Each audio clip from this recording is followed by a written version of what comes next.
하나님 아버지 감사합니다. 이렇게 무더운 여름이 찾아왔습니다. 이렇게 계절은 돌고 돕니다. 누가 그렇게 하라고 한 것도 아니고, 주님, 그냥 이렇게 자연스럽게 바뀌는 것 같지만 이 모든 것을 하나님께서 주관하고 계신 줄 믿습니다. 이렇게 계절이 변하듯이 이 세상이 계속 변합니다. 그러나 이 세상은 그 모든 것들이 변하지만 오직 하나님의 사랑만은, 우리를 향한 하나님의 사랑만은 변하지 않음을 고백합니다. 하나님 아버지, 그 신실하심을 찬양합니다. 주여, 우리가 그 사랑을 경험하게 하시고 그 사랑 안에 온전히 잠겨 그 사랑에 매여 살아갈 수 있는 은혜를 베풀어 주시옵소서. 하나님 아버지, 이 시간 주님 홀로 영광 받아주세요. 감사합니다. 예수님의 이름으로 기도합니다. 아멘. 할렐루야. 네, 우리 서로 좀 이렇게 인사할까요? 우리 언제나 주님만 찬양합시다. 네, 언제나 주님만 찬양하겠습니다. 네, 오늘 하나님께서 우리 주신 말씀은 사무엘상 4장입니다. 사무엘상 4장 1절에서 11절까지 말씀입니다. 사무엘상 4장 1절에서 11절까지 말씀인데요, 저 한 절, 여러분 한 절 읽겠습니다. 교독하시겠습니다. 저부터 읽겠습니다. 사무엘의 말이 온 이스라엘에 전파되니라. 이스라엘은 나가서 블레셋 사람들과 싸우려고 에베네셀 곁에 진치고 블레셋 사람들은 아벡에 진쳤더니 블레셋 사람들이 이스라엘에 대하여 전열을 벌이니라.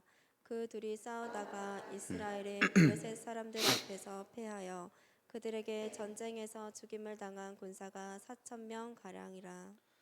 백성이 진영으로 돌아오매 이스라엘 장로들이 이르되 여호와께서 어찌하여 우리에게 오늘 블레셋 사람들 앞에 패하게 하셨는고, 여호와의 언약궤를 실로에서 우리에게 가져다가 우리 중에 있게 하여 그것으로 우리를 우리 원수의 손에서 구원하게 하자 하니, 이에 백성이 실로에 사람을 보내어 그룹 사이에 계신 만군의 여호와의 언약궤를 거기서 가져왔고, 엘리야의 두 아들 홈니와 비느하스는 하나님의 언약궤와 함께 거기에 있었더라.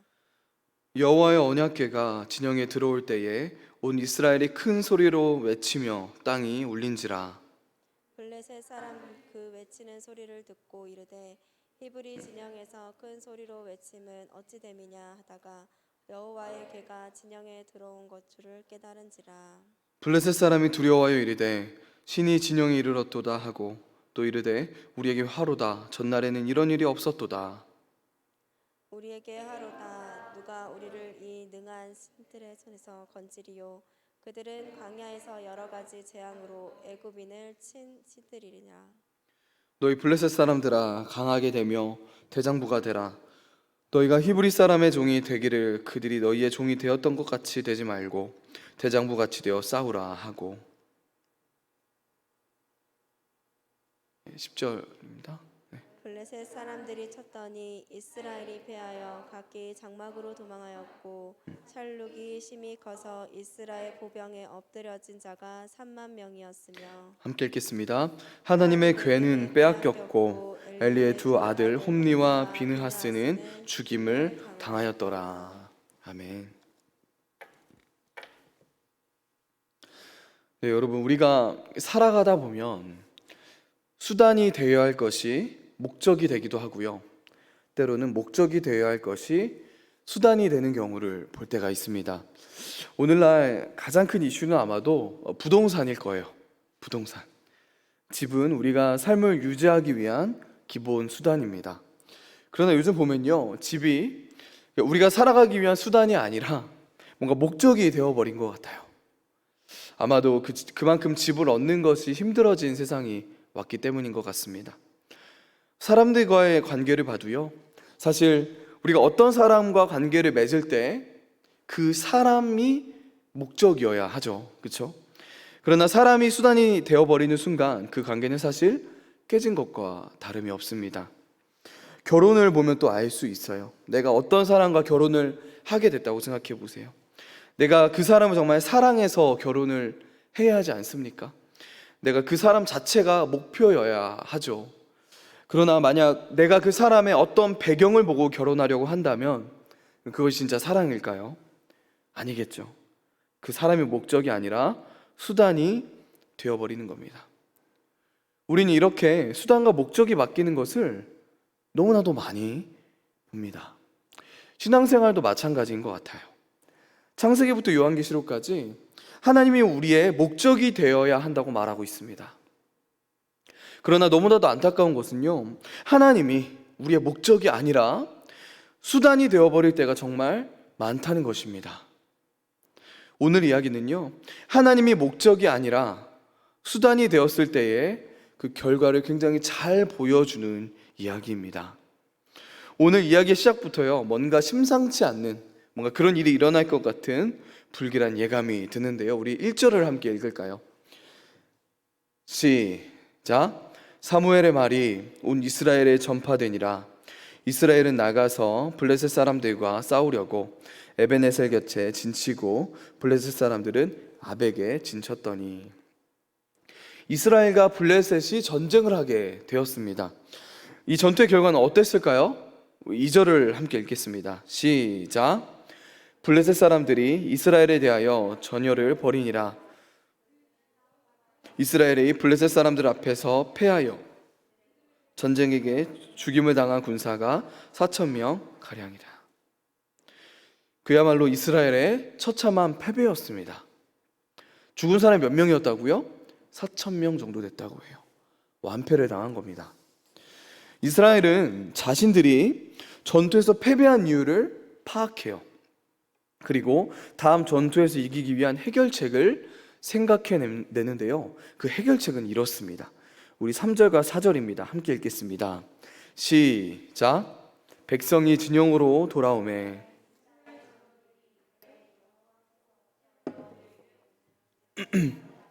패하게 하셨는고 여호와의 언약궤를 실로에서 우리에게로 가져다가 우리 중에 있게 하고 그것으로 우리를 우리 원수들의 손에서 구원하게 하자 하니, 이에 백성이 실로에 사람을 보내어 그룹 사이에 계신 만군의 여호와의 언약궤를 거기서 가져왔고, 엘리의 두 아들 홈니와 비느하스는 하나님의 언약궤와 함께 거기에 있었더라. 그들은 언약궤의 부재를 그들이 패배한 이유로 보았습니다. 그리고 그 해결책으로 하나님의 언약궤를 전쟁터로 가지고 와서 두 번째 전투를 준비하기 시작해요. 언약궤란 가로 약 120cm, 그리고 세로와 높이가 각각 70cm 정도 되는 어떠한 직사각형 모양의 나무 상자입니다. 겉으로 이제 금으로 둘러싸여 있고요. 언약궤 안에는요, 모세의 형이죠, 아론의 쌍난 지팡이, 그리고 만나를 담았던 항아리, 그리고 십계명 돌판이 있었습니다. 언약궤는요, 하나님과 이스라엘 백성을 연결하는 장소이기도 했고요. 즉 언약궤는요, 하나님의 임재를 상징했습니다. 그래서 전세가 불리해진 이스라엘 백성들이 하나님의 언약궤를 전쟁터로 가지고 오면 하나님 그곳에 임하셔서 자기들에게 승리를 가져다 주실 거라고 생각했던 거예요. 이것이 그들의 해결 방안이었습니다. 그런데 여러분, 우리가 오늘 말씀을 통해서 알 수 있는 것은요, 바로 이스라엘의 문제인데요. 그 문제는 무엇일까요? 우리가 오늘 말씀을 통해 알 수 있는 이스라엘 백성의 문제, 그들은 자기 소견에 옳은 대로 했습니다. 이거는 사실 이 사무엘상의 문제이기보다는 계속 문제예요. 특히 사사기부터 시작입니다. 지금도 사실 이게 사사 시대에서 넘어가는 단계죠. 이게 계속 사사 시대 가운데 계속 등장하는 말이에요. 그들이 자기 소견에 옳은 대로 행했다. 이것이 그들의 가장 큰 문제였다는 거예요. 저번 주에 우리가 하나님의 말씀인 성경에 대해서 함께 나누었습니다. 오늘날 그리스도인들의 가장 큰 문제는 무엇입니까? 오늘날 교회의 가장 큰 문제는 하나님의 말씀대로 사는 것이 아니라 자기 소견에 옳은 대로 행한다는 거예요. 이 사사기 때도 마찬가지였고요, 지금도 마찬가지입니다. 나의 감정, 나의 느낌, 나의 경험대로 나의 생각대로 판단하고 그대로 행동하는 것, 그것이 가장 문제예요. 오늘 말씀을 보십시다. 여러분, 전쟁 가운데 이스라엘은 하나님께 묻지 않아요. 오늘 1절부터 읽어보세요. 하나님께 묻는 장면이 하나도 나오지 않습니다. 더 나아가 그들은 전투에서 패한 후에도요, 그들 마음대로 자신들의 문제를 파악하고 해결책을 내놓아요. 이 과정 가운데도 하나님께 묻지 않습니다. 하나님, 우리가 왜 졌습니까? 하나님, 무엇 때문에 우리가 졌나요? 어떻게 하면 다음 전투를 이길 수 있겠습니까? 하나님, 알려주세요, 좀 도와주세요 라는 말을 안 합니다. 자기들 마음대로 정해요. 그들이 간구해낸 해결책으로 인해서 이번에는 반드시 승리할 것이라는 확신이 있었습니다. 우리 5절을 함께 읽을게요. 시작. 여호와의 언약궤가 진영에 들어올 때에 온 이스라엘이 큰 소리로 외치매 땅이 울린지라. 이스라엘은 이미 승리했습니다. 벌써 승리한 것 같이 자축하고 있어요. 그리고 이스라엘의 해결책이 블레셋에게 좀 먹히는 것처럼 보여요. 블레셋은 두려움에 떨기 시작합니다. 우리 6절에서 8절인데요, 우리 함께 읽겠습니다. 시작.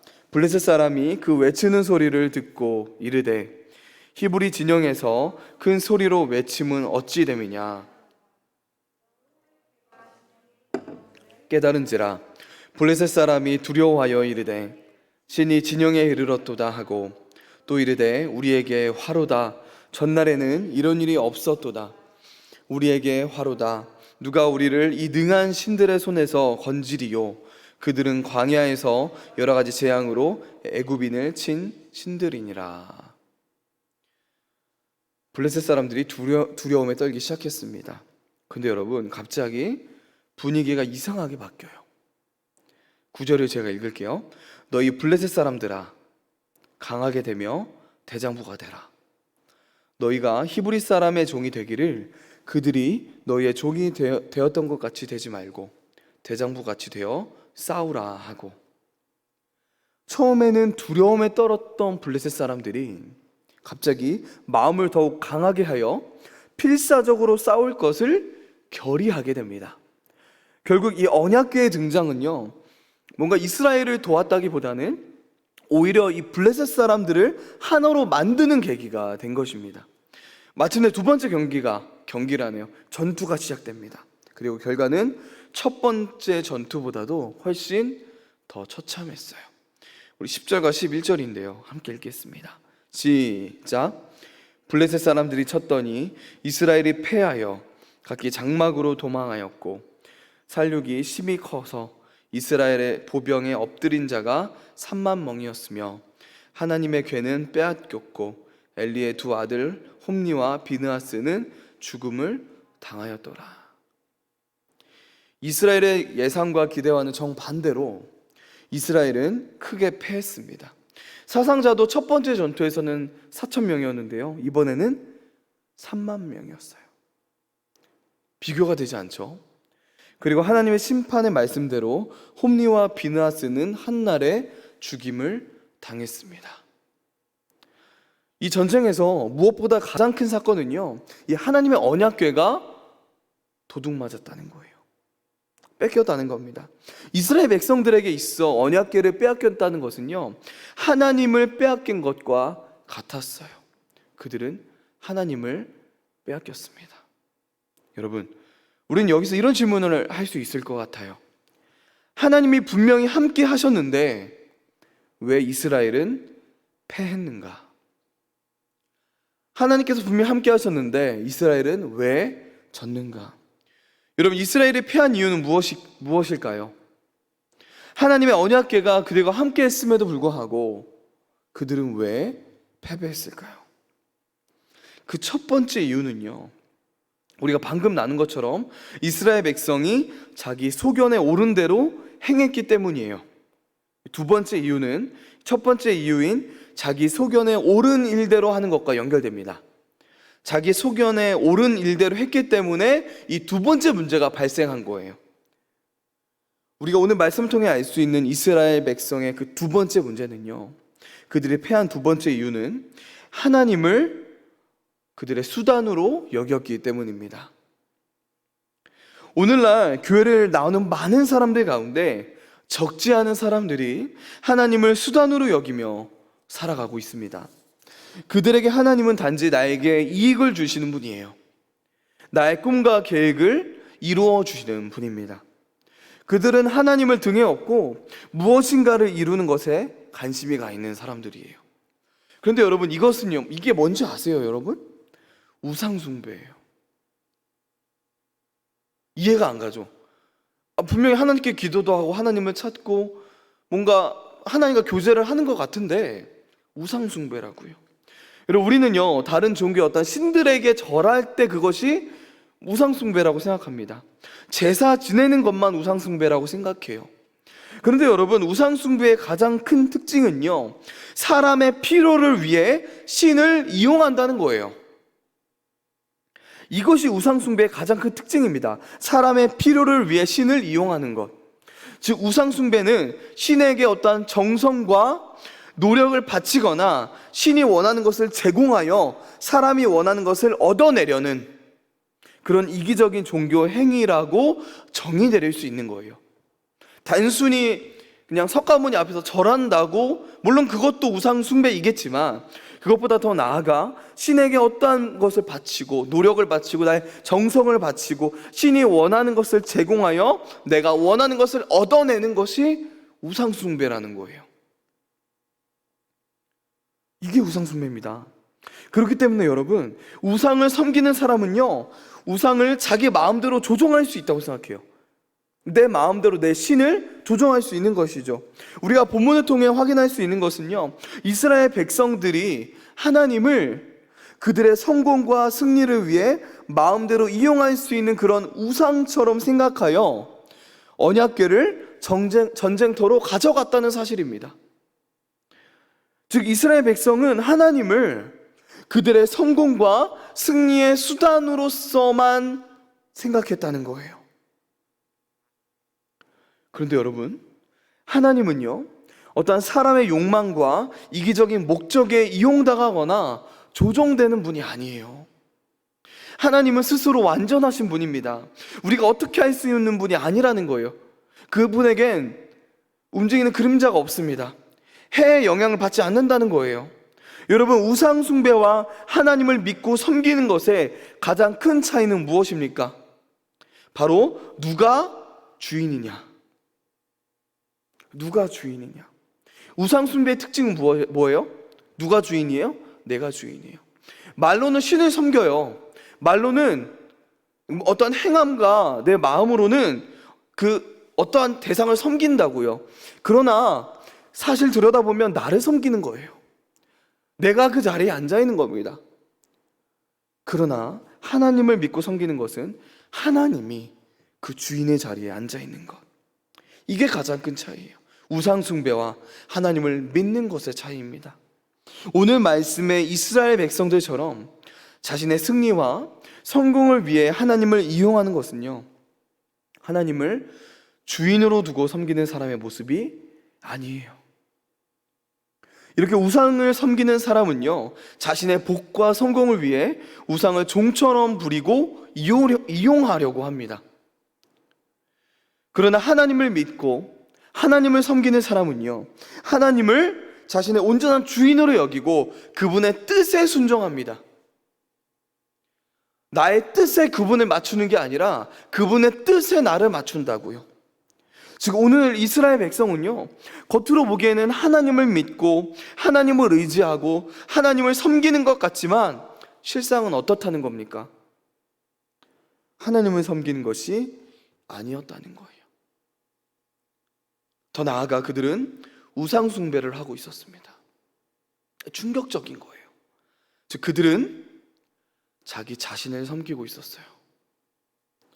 하나님은 그저 자기 자신을 섬기는 것의 수단일 뿐이었습니다. 여러분, 이게 참 무서운 거예요. 겉으로 보기에는 하나님을 믿는 것 같아요. 하나님을 잘 섬기는 것 같습니다.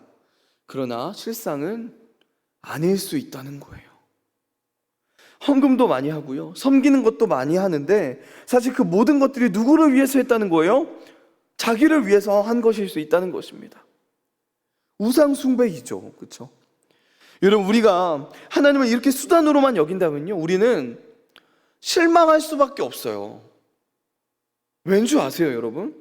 여러분, 내가 열심히 기도하면, 내가 열심히 예배 드리면, 열심히 헌신하면, 열심히 금요 기도, 철야 기도하면 하나님이 내 편이 되어주시겠지, 하나님이 나를 도와주실 거야 라고 생각한다면 여러분, 그것은 기독교 신앙에 대해, 그리고 하나님에 대해 엄청나게 오해를 하는 것입니다.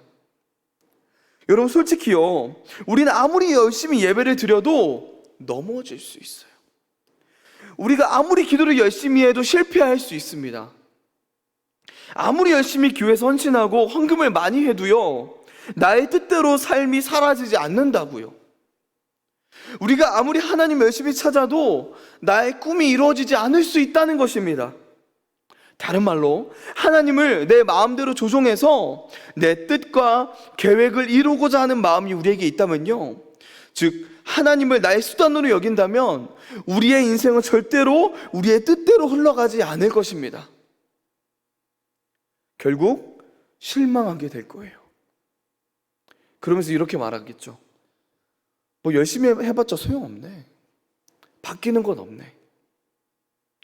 열심히 헌신했는데 이것 하나 안 들어주는 게 뭐가 신이야. 지금 내 상황은 전혀 안 바뀌었는데 하나님 있는 거 맞아. 근데 여러분, 하나님이 나의 목적이 되실 때 모든 것이 달라집니다. 근데 사실 여전히 바뀌는 것은 없을지 몰라요. 여전히 나의 환경과 상황은 바뀌지 않을 수 있습니다. 내 상황은 같을 수 있다고요. 즉 내가 열심히 하나님을 사랑하고 열심히 하나님을 섬기고 교회를 사랑하고 섬겨도요, 열심히 신앙생활을 해도요, 나의 삶이 크게 바뀌지 않을지도 모른다고요.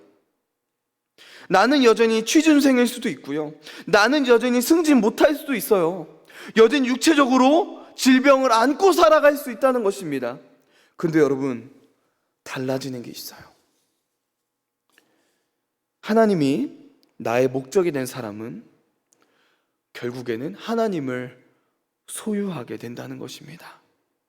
우리 시편 73편에서의 그 시편 기자의 고백을 함께 읽어보겠습니다. 함께 읽겠습니다. 시작. 하늘에서는 주 외에 누가 내게 있으리요, 땅에서는 주밖에 내가 사모할 리 없나이다. 내 육체와 마음은 쇠약하나 하나님은 내 마음의 반석이시요 영원한 분깃이시라. 악인의 형통함으로 인해 이 시편 기자는 한없이 초라해지고 비참했습니다. 그러나 자기의 존재를 새롭게 보기 시작해요. 그는 자기를 초라하게 보게 만들었던 것은 악인이 누리는 복이 자기에게는 없다고 느꼈기 때문입니다. 악인들은 저렇게 잘 먹고 잘 사는데 나는 하나님 이렇게 열심히 섬기는, 나는 왜 이러지? 나는 왜 이 모양이지? 라고 생각했어요. 그래서 초라하게 느껴졌습니다. 즉 자신의 환경과 상황만 바라봤기 때문이에요. 그런데 이제는 자기가 가진 복을 알게 된 거예요. 그것은 바로 하나님의 임재입니다. 시인이 내 육체와 마음은 쇠약하나 라고 말해요. 즉 우리가 이 땅에서는 우리의 육체와 마음은 쇠약할 수 있다는 거예요. 쇠약할 수 있다는 겁니다. 우리가 하나님의 자녀임에도 불구하고, 우리가 예수 그리스도를 믿는 사람임에도 불구하고 이 땅에서 잠시 동안이 아니라 평생 육체와 마음이 쇠약할 수 있다는 거예요. 그러나 그럼에도 불구하고 여러분, 우리에게 소망이 있는 이유, 우리가 낙심하지 않아도 되는 이유는 무엇입니까? 하나님이 나와 함께 계시기 때문이래요. 이것이 오늘 시편 기자의 고백입니다.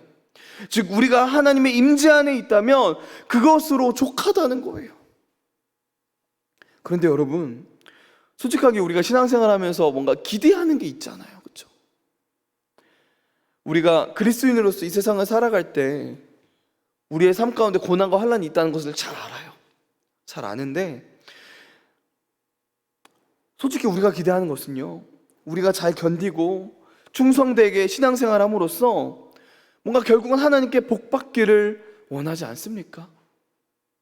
하나님으로부터 무엇인가를, 아니 이게 작은 것이라도 어떤 대가를 기대하지 않냐고요. 시인 역시 자신 열심히 신앙생활을 하고 하나님을 섬긴 것에 대한 어떠한 대가를 기대하고 있었다고요. 근데 여러분, 그 대가가 무엇입니까? 26절에서 이렇게 고백했어요. 내 육체와 마음은 쇠약하나 하나님은 내 마음의 반석이시요 영원한 분깃이시라. 영원한 분깃이래요. 이게 무슨 뜻이냐면요, 이 세 번역으로 제가 읽겠습니다. 내 몸과 마음이 다 시들어가도 하나님은 언제나 내 마음의 든든한 반석이시요 내가 받을 몫의 전부이십니다. 뭐라고요? 하나님이 뭐라고요? 내가 받을 몫의 전부래요. 즉 우리가 하나님의 자녀로 이 세상을 살아가면서 고통을 당하고 고난을 당하고 그 가운데서 잘 견디고 충성되게 신앙생활을 함으로써 하나님으로부터 어떤 대가를 받게 되는데, 그 대가가 뭐라는 거예요? 하나님이라는 거예요. 우리는 하나님이 주시는 무엇인가를 기대했는데 시인은 무엇을 얻었다고 말합니까? 하나님을 얻었대요. 즉 하나님 자체가 나의 상급이라는 거예요. 차원이 다른 고백입니다. 많은 사람들의 감정처럼 내가 예수님 믿었더니 성공했습니다. 내가 예수님 믿었더니 진급했어요. 관계가 좋아졌습니다. 나의 문제가 해결되었습니다. 이런 고백과는 차원이 다른 고백 아닙니까? 즉 시인은 깨달은 거예요. 내가 하나님의 임재 안에 있는 것이 가장 중요하구나. 하나님이 자신의 어떤 수단이 아니라 목적이 되셔야 한다는 것을 깨달은 거예요. 여러분, 이 시편의 고백은요, 하나님을 나의 목적으로 둔 사람의 고백인 것입니다. 하나님을 나의 수단으로 둔 사람은요, 절대 이런 고백을 할 수가 없어요. 왜요? 내가 원하는 건 하나님이 아니거든요. 다른 것이거든요. 여러분, 우리 자신을 돌아봤으면 좋겠습니다. 여러분에게 하나님은 수단입니까? 아니면 목적입니까? 혹시 하나님을 나의 꿈과 계획을 이루는데 도움을 주시는 분 정도로 생각하고 있지는 않습니까? 여러분, 어떤 사람이 하나님에 대해 참 많이 알 수 있습니다. 하나님을 많이 찾을 수 있어요. 하나님에 대한 열심도 있을 수 있다고요. 그런데 그저 자신의 수단으로서만 말이죠. 얼마나 슬픈 현실인지 몰라요. 진짜 불쌍한 거예요, 여러분. 여러분, 신앙생활은요, 나와 하나님의 친밀한 관계입니다. 친밀한 교제예요.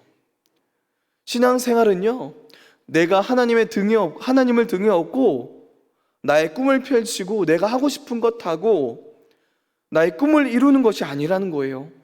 신앙생활은요, 하나님과의 관계입니다. 그렇다는 것은 이 관계는 언제나 계속될 수 있다는 거예요. 내 상황이 어떠하든지 간에, 내 상황이 기쁠 때나 슬플 때나 고난 가운데 있을 때나 행복 가운데 있을 때나 외로우나 즐거우나 내가 혼자 있을 때나 그 어떤 상황이 나에게 마주할지라도 신앙생활을 할 수 있는 이유, 하나님과의 관계이기 때문이에요. 친밀한 교제. 즉 신앙생활은 하나님이 나의 목적이 되어 하나님과 함께 친밀하게 걸어가는 것. 여러분 생각해 보세요. 하나님이 나의 목적이 되면요, 이 세상이 쉬워집니다. 이 세상이 쉬워져요. 그러니까 여러분 가운데 어떤 고통과 어려움이 없을 거라는 말이 아니라 간단해진다는 거예요. 왜냐하면 우리가 하나님을 수단으로 삼는 이상 실패하는 것밖에 없거든요. 실망밖에 없거든요. 왜요? 우리의 기도대로 안 되거든요. 아까 말씀드린 것처럼 우리는 실망할 수밖에 없다고요, 하나님께. 그러나 하나님이 우리의 목적이 되시면 실망할 일이 없어요. 왜요? 하나님은 언제나 함께 하시거든요. 우리를 끝까지 인도하시거든요. 언제까지요? 우리가 부활할 때까지. 여러분, 이렇게 하나님과 친밀하게 관계 맺으며 살아가는 사람은요, 하나님을 목적으로 두며 살아갈 수밖에 없습니다. 여러분, 지금 나를 돌아봅시다. 하나님은 나의 수단입니까? 아니면 나의 목적입니까? 오늘 말씀 가운데 이스라엘 백성들처럼 하나님을 나의 수단으로 여기는 것이 아니라, 그렇게 우상 숭배하며 살아가는 것이 아니라 하나님을 나의 목적으로 두고 그분만을 섬기며 그분을 나의 주인으로 모시고 그분과 함께 친밀하게 걸어가는 저와 여러분 되길 소망합니다. 우리 함께 기도하겠습니다. 우리